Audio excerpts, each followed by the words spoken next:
Ladies and gentlemen, distinguished guests, the President of the United States and the Prime Minister of the United Kingdom of Great Britain and Northern Ireland.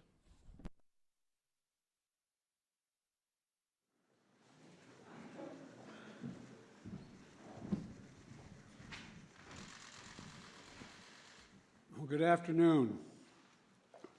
Please be seated.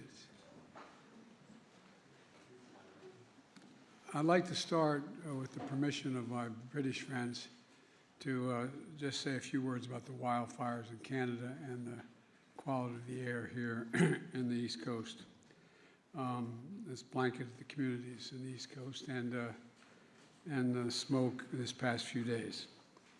I just put out a more detailed statement, so for the press and for the people to see, but I spoke yesterday with Prime Minister Trudeau, and I've decided, dictated a national interagency fire center response to Canada's request for additional firefighters and the fire suppression assets such as air tankers.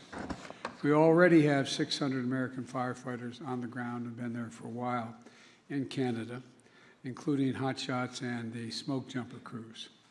And it's very important that affected communities listen to the guidance of their state and local officials from this point forward.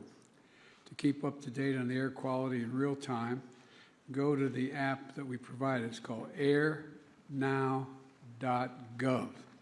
and check on one another. And by the way, what you'll get is something that looks like this with a calibrated piece that says when the air is clean and when the air is dangerous and hazardous.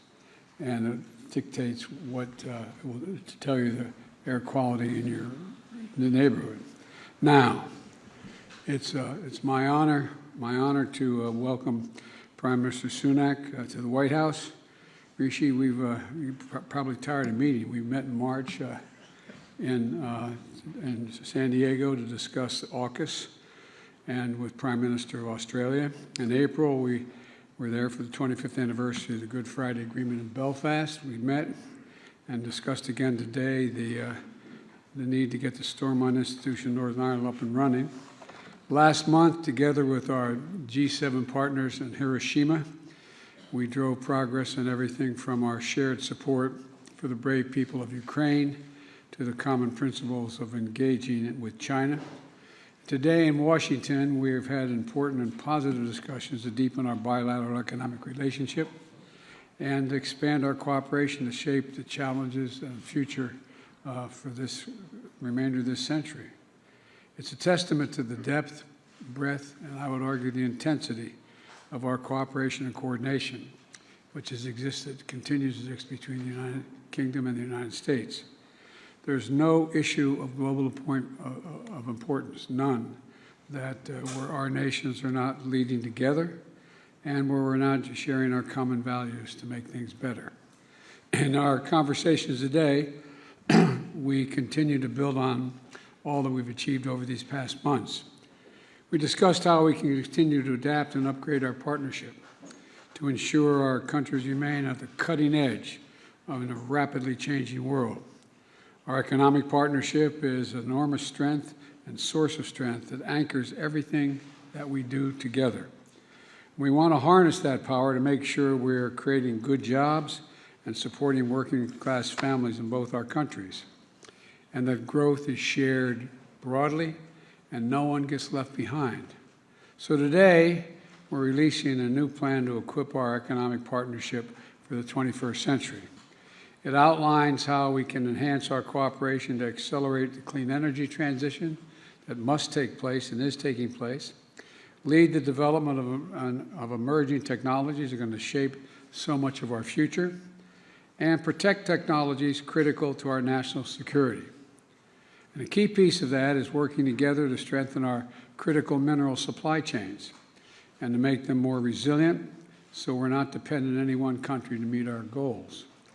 When it comes to technology that will shape the future, like semiconductors, quantum computing, artificial intelligence, the UK and the US are working together to make sure they are developed safely and responsibly and jointly. We're going to do more on joint research and development to ensure the future we're building remains fundamentally aligned with our value set in both our countries. And we're doing more to prevent technologies that are invented and developed in our countries from being used for military or intelligence purposes by countries that do not share our values. Today, we'll also discuss our unwavering support for the people of Ukraine and who are defending themselves against the most brutal aggression we've seen in a long time at the hands of Russia and Putin. The UK and the United States, together with more than 50 partners, have committed historic levels of security assistance to Ukraine. And I want to thank the Prime Minister for his strong leadership, contributing significant amounts of security assistance and training Ukrainian troops so they can effectively use the equipment and ammunition we've collectively provided them. And in bringing the world together later this month to drive support for Ukraine's long-term economic recovery.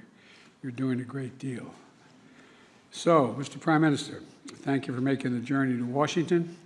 Earlier this week, we marked the 79th anniversary of D-Day, and a timely reminder of the proud history of our nation's share and the values that we have long stood together to defend. That's the unshakable foundation of this special relationship, and it is a special relationship. There's no country closer to us than Great Britain. Today, as NATO allies, partners in innovation, as friends in a shared vision of the future, and our two nations are ready to meet the challenges of our time and meet them together. And I'm confident the United Kingdom and the United States will continue to lead the world toward greater peace, prosperity, and security for all. So thank you again, Mr. Prime Minister, and the floor is yours. Thank you, Mr. President. Before I begin my remarks, a word, if I may, on what happened in France this morning. All our thoughts are with those affected by this unfathomable attack, including a British child, and with their families. I've been in touch with President Macron. We stand ready to offer any assistance that we can. Mr. President, Joe, it is an honour to be here at the White House, and thank you for your very warm welcome. Not for decades has the relationship between our two nations been so important. The values we share, our belief in freedom, democracy, and the rule of law, have never changed. They never will. But what has changed are the challenges that we face. And standing here together, as our predecessors have done for generations, I feel confident that through the strength of our relationship, we can shape the world once again in our pursuit of liberty, prosperity, and the possibilities of a new age. And that begins with our highest priority, national security. Last time I was here in the US, we signed AUKUS, the most significant defense partnership in generations, because we recognize that the security of the Atlantic and Pacific regions are indivisible. And just a fortnight ago, in Hiroshima, President Biden and I stood with President Zelensky and our G7 allies in a powerful display of unity. The UK is proud of our contribution, including providing tanks, long-range weapons, and training Ukrainian soldiers. But let no one doubt, US leadership and resources are the decisive contribution allowing the forces of democracy and freedom to prevail. As I said in Congress, and I say again now to President Biden and to the American people, thank you. And just as we collaborate to protect our national security, so must we increasingly do the same to protect our economic security, on which our prosperity depends. Countries like China and Russia are willing to manipulate and exploit our openness, steal our intellectual property, use technology for authoritarian ends, or withdraw crucial resources like energy. They will not succeed. Today we have agreed the Atlantic Declaration, a new economic partnership for a new age, of a kind that has never been agreed before. Yes, a partnership that protects our citizens, but more than that, a test case for the kind of reimagined alliances President Biden has spoken so eloquently about. That means new investment. This week alone, £14 billion of new American investment has been committed into the UK, creating thousands of jobs. It means stronger supply chains with a new action plan on clean energy. And it means reducing trade barriers in the technologies of the future with a new secure UK-US data bridge, helping tens of thousands of small businesses. An agreement to work towards mutual recognition of more professional qualifications in areas like engineering. And we're launching negotiations on a new critical minerals agreement. Once concluded, this will give UK companies stronger access to the US market. And we're building on our extraordinary shared strengths in cutting-edge future technologies, with joint research collaborations in areas like quantum, semiconductors, and AI. Now, our job as leaders is to ensure that this technological revolution makes us more secure and not less. Last week, the pioneers of artificial intelligence warned us about the scale of the challenge as well as the opportunity. The US and the UK are the world's foremost democratic AI powers. So today, President and I agreed to work together on AI safety, including multilaterally. Now, the UK looks forward to hosting the first global summit on AI safety later this year, so that we can seize the extraordinary possibilities of this new technological age and do so with confidence. And we are well placed to do so. I know some people have wondered what kind of partner Britain would be after we left the EU. I'd say, judge us by our actions. We're committed to our values as ever, as reliable an ally as ever, as attractive an investment destination as ever. But we're changing too. We're strengthening our relationships, not just with old friends like America and in Europe, but with new friends in the Indo-Pacific too. And we now have the freedom to regulate the new technologies that will shape our economic future, like AI, more quickly and flexibly. That is the future that we are creating in Britain. Confident, proud, and free. And let me close with a personal reflection. As Joe mentioned, he and I have seen quite a lot of each other in recent months. I gather our wives have even started to take spin classes together. And we were talking earlier about our hometowns. Joe is very rightly proud of Scranton. And I was telling him a little bit about Southampton in England, where I'm from. Now, not everyone knows this, but it was in a church in Southampton where in the days before he set sail for these shores that John Winthrop first spoke about his dream of building a city on a hill. And that reminds us that the relationship between our two nations is unlike any other. Our alliance is so strong because it is not abstract. It is rooted in our people. And it's never been about our history alone, but about our ability to grasp the future. We share the same beliefs, pursue the same purpose, and act according to the same ideals. And that's why today, as we meet the challenges of our time, we can depend on each other with absolute conviction. When the United States and the United Kingdom stand together, the world is a safer, better, and more prosperous place. And that's why ours is the indispensable alliance. Thank you. Thank you, Mr. Prime Minister. All right, first question goes to James of the Financial Times, unless he left. Thank you, Mr. President. I appreciate the question. You spoke about your unwavering support for the people of Ukraine. So much of that depends on funding from the US Congress. And now with the counteroffensive underway, when do you expect to return to Congress and ask for new funding? And how much do you expect you will need? And do you think that Speaker McCarthy will agree to it, given some skeptical comments that we heard earlier this week? No, not sure, and yes. And to Prime Minister Sunak, you spoke earlier this week about the importance of finding long-term security arrangements and agreements for the defense of Ukraine for many years ahead. Do you think that, have you found a common position with President Biden on that issue? What's your preferred model for a long-term security agreement with respect to Ukraine, and does it need to be sorted out before the Vilnius summit?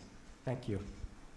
Let me begin by answering your question. First of all, the Ukrainians should speak to the military operations. I won't do that from here. We've done everything we could collectively, but individually in the United States, to make them ready to support that is going to continue, and an evolving situation that we're very optimistic. In talks with the Ukrainians, and particularly with Zelensky and our allies and partners, on commitments to Ukraine, long-term security to deter future aggression after this war ends is a goal. And we're advancing this goal by providing them the support Ukraine needs now on the battlefield and helping them strengthen their military over the long term. The fact of the matter is that I believe we'll have the funding necessary to support Ukraine as long as it takes. And I believe that that support will be real, even though you hear some voices today on Capitol Hill about whether or not we should continue to support Ukraine and for how long we should support them. The fact of the matter is, I asked people to picture what would happen if we were not supporting Ukraine. Do we think Russia would stop in Kyiv? Do you think that's all there would be happening? I think not, and I think the vast majority of my colleagues, even the critics, think that would not be the case as well. There's much more to say about Ukraine, but I hope that answers your direct question. James, thank you for the question. If I might actually touch on your first question first, and say it's actually entirely reasonable for the American people to hear what I say and hopefully acknowledge the thanks that we have for their support of the situation in Ukraine, but also ask if everyone is doing their bit. And that's why, as I said, the UK is proud to be behind the US, the biggest contributor to the military effort in Ukraine. And I think it's right that other countries also step up and do their part. We're lucky to have America's investment in European security, but we need to share the burden alongside you, which is why defense spending in the UK has been above the 2% NATO benchmark. It's on an increasing trajectory, and we would encourage other countries to follow the lead that the US and the UK set, because our security is collective. I think the other thing for you to know about us as an ally is we also view security as indivisible between the Euro-Atlantic region and the Pacific. That's why the AUKUS partnership is so important. That's why we're strengthening our engagement and alliances in that region too, so that the US can count on the UK as a partner and an ally, sharing the burden, but also working together in every sphere that it matters. And on your latter question, I agree with what the President said. It's about deterrence. President Putin will be thinking that he can wait us out, that the alliance will tire, will get fatigued, and will give up. Now, that is not the case. And the more we can put in place support for Ukraine, not just in the here and now, but support that will last for a time and for years to come, I think it sends a strong signal to him that there is no point trying to wait us out. We're not going anywhere. We will be here for as long as it takes. And hopefully that will speed up the calculation in his mind that he should withdraw his forces and stop what is an illegal and unprovoked act of aggression. Also, if you don't mind my making an addendum, I'd point out that not only do we have Europe responding, I spent a lot of time in Japan. The Japanese have stepped up. They've stepped up in terms of their budget. They've stepped up in terms of their involvement. They've stepped up in terms of the support for Ukraine, realizing that a glaring invasion with no pretext of anything other than conquering land occurring in the 21st century is a danger not only in Europe but everywhere in the world. The next question from the PBS News Hour, Laura. Thank you, Mr. President. I think you're going to steal the mic. That's why they. Yeah, they're holding on to it. Laura Barone-Lopez with the PBS News Hour. All over the country, Mr. President, Republican-led states are passing laws passing anti-LGBTQ, anti-transgender laws that restrict rights in medical care. Intimidation is on the rise. This week, anti-LGBTQ protesters turned violent in California. And also recently, I spoke to the parents of a transgender girl in Texas who told me that they're afraid and that they're considering leaving not just their state, but the country.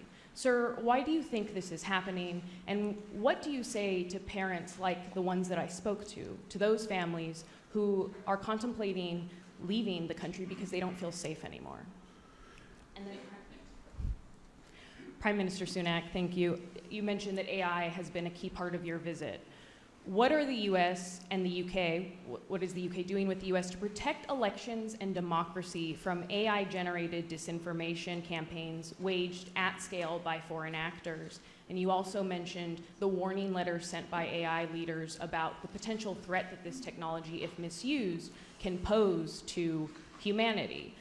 How is regulating artificial intelligence going to be any different than what has been done at the global scale so far to deal with climate change, another existential threat? Let me answer your first question. First of all, maybe quietly when we finish this, you can give me the number of that family, and I will call them, let them know that the President and this administration has their back, and I mean that. Look, as President, I was proud to end the ban on transgender troops in our military, sign the Respect for Marriage Act, strengthen the civil rights protections for LGBT Americans, and advance LGBT human rights around the globe. But our fight is far, far from over because we have some hysterical and, I would argue, prejudiced people who are engaged in all what you see going on around the country. It's an appeal to fear, and it's an appeal that is totally, thoroughly unjustified and ugly. It's wrong for that a person can be married in the morning in the United States and fired in the afternoon by their employer because they're gay. It's wrong that the violence and hate crimes targeting LGBTQ people is rising. It's wrong that extreme officials are pushing hateful bills targeting transgender children, terrifying families, and criminalizing doctors. These are our kids. These are our neighbors. It's cruel and it's callous. Not somebody else's kids, they're all our kids. They're the kids, and our children are the kite strings that hold our national ambitions aloft. It matters a great deal how we treat everyone in this country.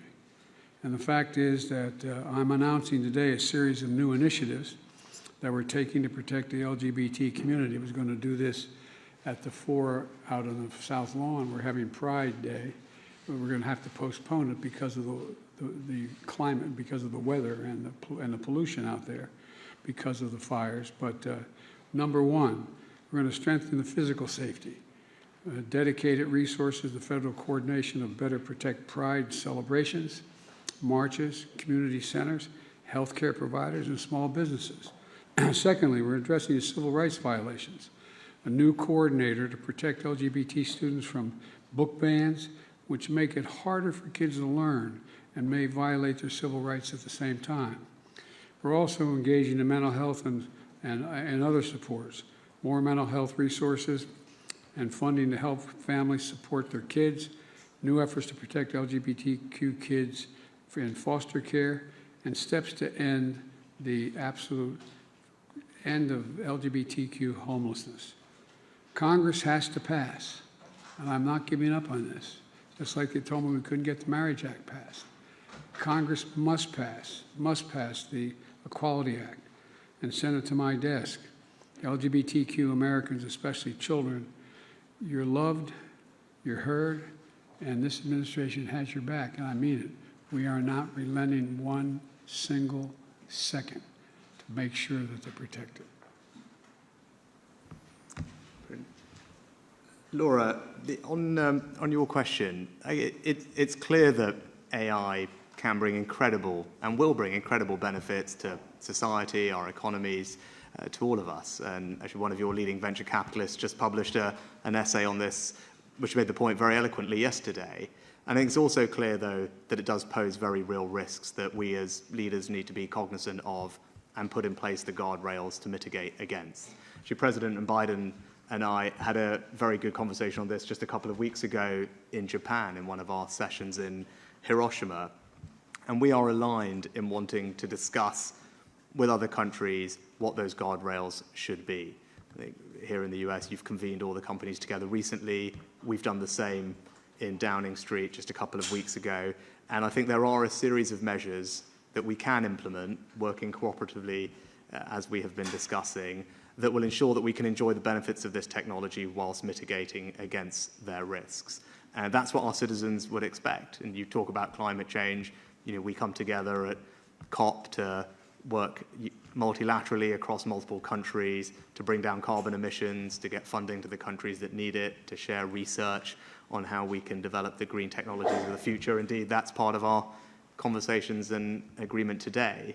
Now, we need to bring that same spirit of urgency, I think, to the challenges and opportunities that AI poses, because the pace of the technological change is faster than people had anticipated. And I think the letter that you mentioned kind of reminded us that we do need to work urgently to address this issue. And I'm delighted that Joe and I and others will be doing that with all great haste. And I think a couple of questions on our end. Could I call on the BBC?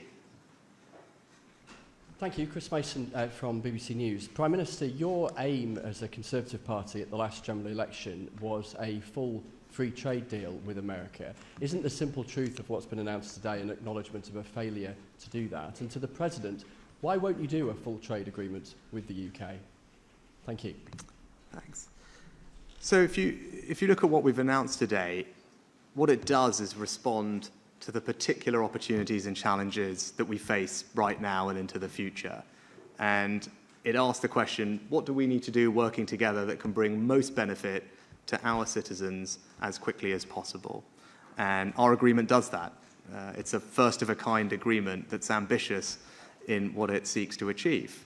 I think that I've structured it around a couple of different areas. The first is economic security, because the challenges we face are much more economic in nature, big subject of our discussions at the G7 recently, and the only way we're going to meet those challenges is to work together, to strengthen the resilience of our supply chains, to research the technologies of the future together, and that's what we've announced today, is a partnership that will deepen our cooperation to strengthen the economic security, and that's good for all our citizens at home. And those risks have intensified in the past couple of years. I think that's very evident. But it also seeks to build prosperity and create jobs in both of our countries. We've announced billions of pounds of investment into the UK, which is going to support thousands of jobs. And the agreement that we've struck today will continue to do that. It will support tens of thousands of small businesses in the UK, removing unnecessary red tape so that they can trade and do business in the US far easier. And I think those types of specific targeted measures that will deliver real benefits to people as quickly as possible are the right things for us to be focused on. But I think be in no doubt, as Joe and I were discussing earlier, the economic relationship between our two countries has never been stronger. The trade is worth hundreds of billions of pounds or dollars a year. Over 1 million of our citizens in each other's countries work in each other's companies. We're one of the largest investors in each other's countries, and that trade is growing at something like 20% last year. So the relationship is strong, it's booming, but our agreement today focuses on the particular challenges, opportunities of the moment we're in, and I think that's the right thing for us both to be focused on. I think we had a really good discussion today about our economic relationship, and we've launched negotiations on critical materials and an agreement to deal with climate crisis. For example, there is no reason why Great Britain will not play a major role in not only critical materials, but in investing in the United States of America in all of our initiatives relating to the need for critical materials, including battery technology and a whole range of things, number one. Number two, cooperating on data and AI. It is a limitless capacity and possibility. But we have to do it with great care, not relative to one another, but relative to the issue. Because when I convened the leaders in AI, about, I think there were 13 here in the United States, the very architects of this AI, they're also very concerned about it getting out of hand. And we got to make sure we're all on the same page. And we're looking to Great Britain to lead that effort this fall in putting together a proposal, a group of nations to deal with, how do we deal with this?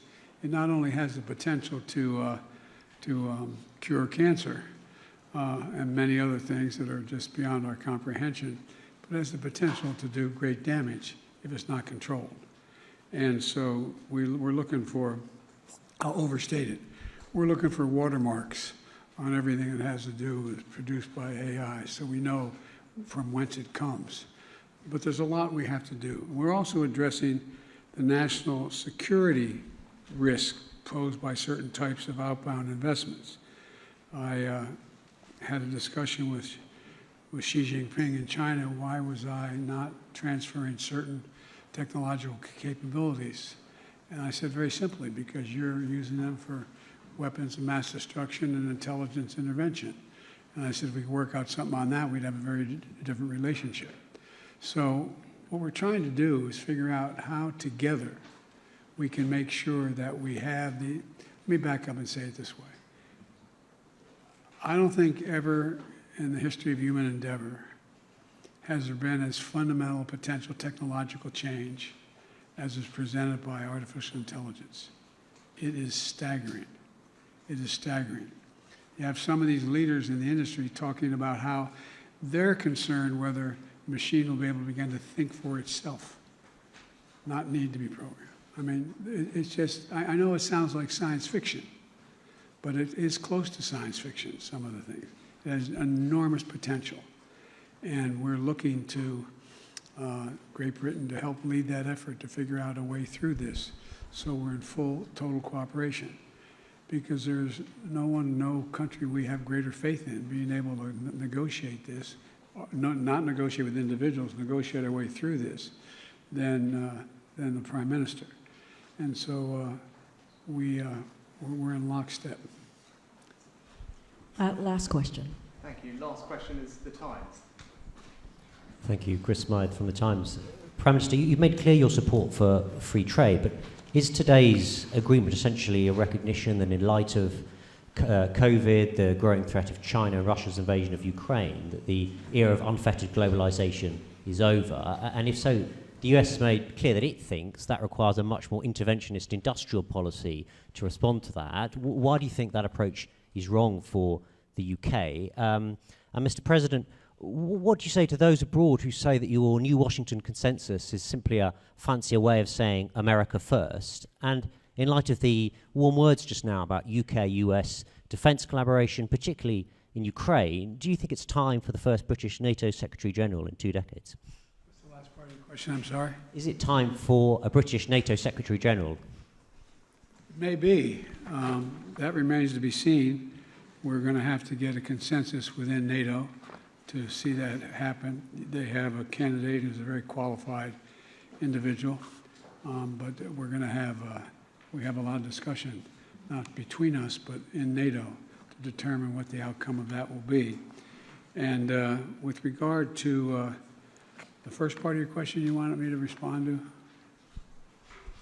It was about, is the new Washington consensus that you and your national security advisor set out simply another way of saying America first, which some overseas think it is? Well, look, my economic policy is totally consistent with what I think is in the interest of our NATO allies and our allies around the world.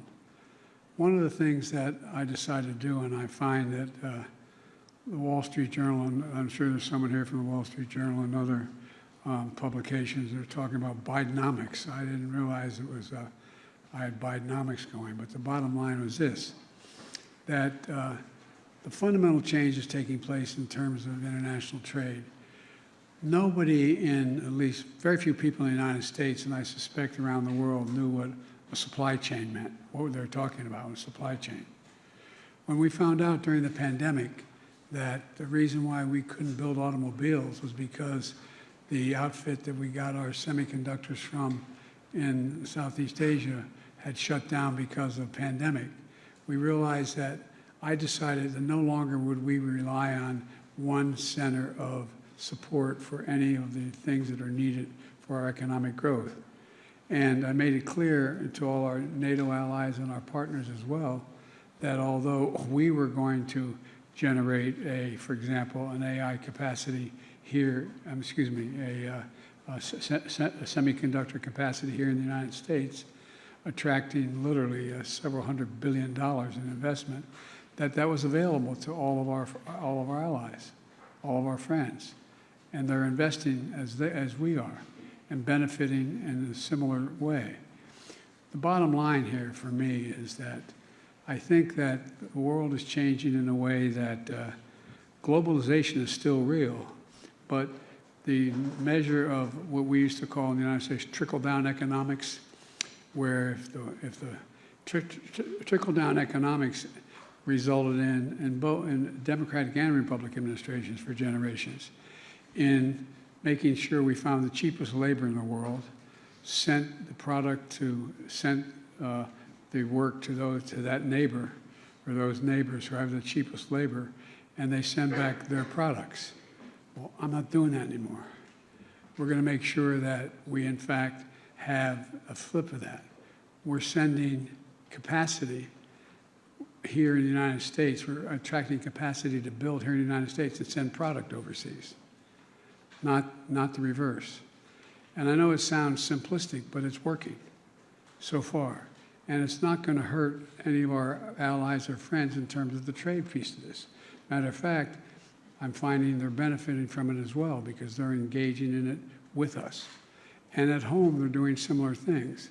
So that's why we talked about the need to have relationships in terms of certain materials, the battery technologies, the share. We rely on Great Britain to produce a lot of that for us. So it is increasing trade, but right now it looks like it is because the United States is doing so incredibly well. It makes it look like it's only the United States. It's not. It's a change in direction in terms of how we view generating economic growth. And just to add to that, I'd say I'm absolutely of the view that the United States, this president, does not believe in zero-sum competition amongst allies. That's what we declared together with our G7 partners just a few weeks ago in Hiroshima. This is a president and an administration that is completely attuned to the needs and concerns of its allies on these issues, and you can see that. Today, as the president said, we are launching negotiations between the UK and the US on a critical minerals agreement so that the US can provide us with that interaction and cooperation we need. And the Atlantic Declaration that we've announced today just talks about strengthening, deepening our cooperation. It's not about looking in and being protection, it's about the exact opposite of that. And it's about strengthening that cooperation across the full spectrum of economic, technological, and other spheres. And that's what you will see. You'll see that from the president, you'll see it from me, you'll see the UK and the US working even more closely together on all the big economic issues of our time, because that's what the moment demands, and that's what our citizens need us to do, and that's what the president and I plan to deliver. It's not just our citizens. Look, the global south, there are going to be 1 billion people in Africa very shortly. 1 billion. At the G7, it was originally called Build Back Better World, but we're talking about there's a new PPI, anyway, an industrial policy that we're all signed on to provide the countries in Africa and in the global south an opportunity to grow, significantly grow, which benefits the United States, benefits Europe, benefits every country. Because the reverse is true. If we don't figure a way in which these countries can grow and participate and be able to build infrastructure. You know, the Chinese have a Belt and Road Initiative. Well, the Belt and Road Initiative turns out to be a debt and confiscation program, not going very far. But what we're doing, and we're going to be doing with our NATO allies, with the G7, is providing opportunities. For example, Angola I should be in a position very soon to have the largest solar facility in the world, generating significant amounts of energy. Benefits us, benefits them, brings them into the 21st century in a way that they've never been before.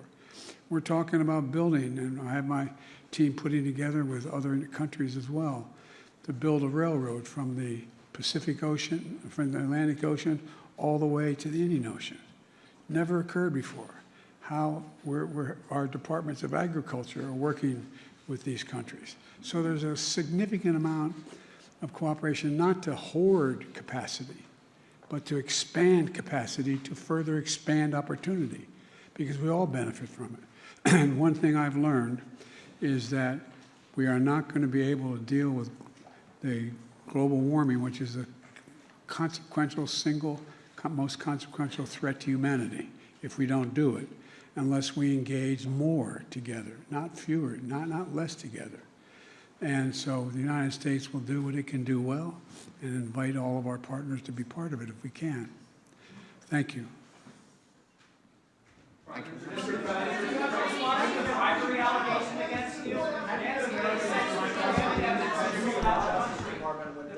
Ladies and gentlemen, distinguished guests, please remain in your seats as the principals and official delegations depart the East Room.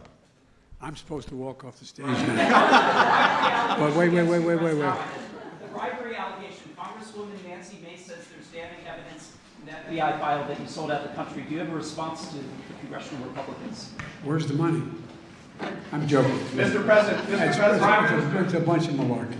Mr. President, what do you say to Americans to convince them that they should trust the independence and fairness of the Justice Department when your predecessor, Donald Trump, repeatedly attacks it?